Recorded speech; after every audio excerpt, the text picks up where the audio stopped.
सारे पाप का भुगतान धर्मराज भुगताते हैं, पर 2 पाप ऐसे होते हैं जिसका भुगतान भोलेनाथ पृथ्वी पर भुगताते हैं।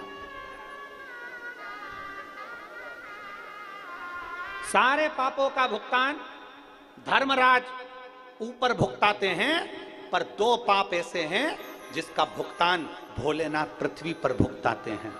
पहले नंबर का, गर्भवती महिला को गाली देना, ये पाप है जिसका भुगतान मनुष्य देह में मानव को भोगना पड़ता है।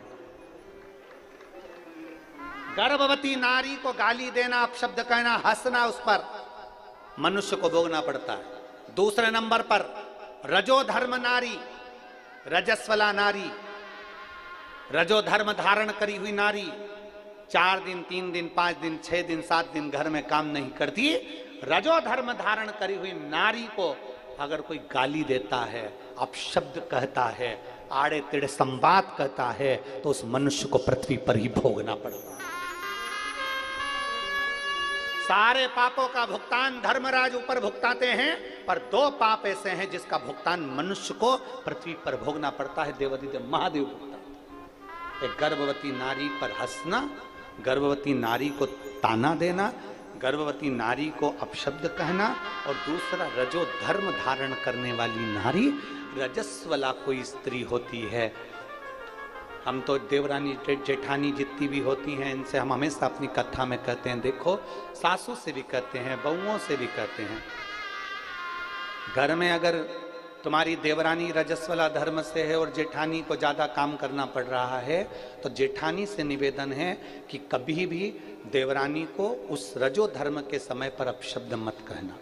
जेठानी रजो धर्म से है और देवरानी को ज्यादा काम करना पड़ रहा है, तो देवरानी से निवेदन है कि जेठानी को अपशब्द ना कहे। ननंद रजो धर्म से है और भाभी को काम करना पड़ रहा है, या भाभी रजो धर्म से ननंद को काम करना पड़ रहा है, तो अपशब्द ना कहना, क्योंकि ये कुछ दिन ऐसे होते हैं जिन दिनों में स्वयं कालाधिपति इसकी गणना करता है। इसलिए निवेदन है कि किसी भी रजो धर्म वाली स्त्री, देखिए रजो धर्म के समय पर माता द्रौपदी का केश पकड़कर खींचकर दुशासन लेकर आया था, जिसका भोग पूरे कौरवों को भोगना पड़ा था। और पूरे कौरवों को क्या, उस सभा में जितने बैठे थे, चाहे भीष्म पितामह बैठे हों, चाहे गुरु द्रोणाचार्य बैठे हों, चाहे धृतराष्ट्र बैठे हों, चाहे गांधारी बैठी हो, सबको भोगना पड़ा।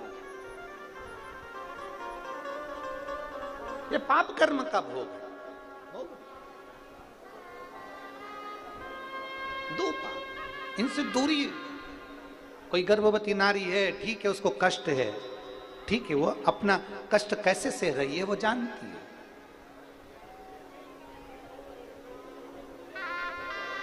उत्तरा का जब गर्भ जलने लगा, तब भगवान नारायण, भगवान कृष्ण उसके गर्भ में पहुंचे और गर्भ में परीक्षा करी थी, तो परीक्षित नाम हुआ था। भगवान कृष्ण ने कहा था, जिस नारी का गर्भ रहता उसकी रक्षा के लिए मैं उसके गर्भ में विराजमान रहता हूं। और गर्भवती नारी के ऊपर उपहास करना, या हंस देना, या गाली दे देना, या अपशब्द कर देना, कमेंट्स कर देना, ताने दे देना, आड़ा टेढ़ा ना, शिव पुराण कहती नहीं। दूर अपशब्द ना कर, किसी को आड़ा टेढ़ा ना कर, किसी के लिए कोई कमेंट्स नहीं, कोई। जहां आपको लगता है ना कि ये फालतू की बात चल रही है, तो उस समय पर नो कमेंट्स, कोई कमेंट्स नहीं, कोई प्रत्युत्तर नहीं, कुछ नहीं, चुप, मौन हो जाओ, मौन। ये दुनिया का वो आभूषण है मौन, चुप रहना ही आनंद है, मौन हो जाए।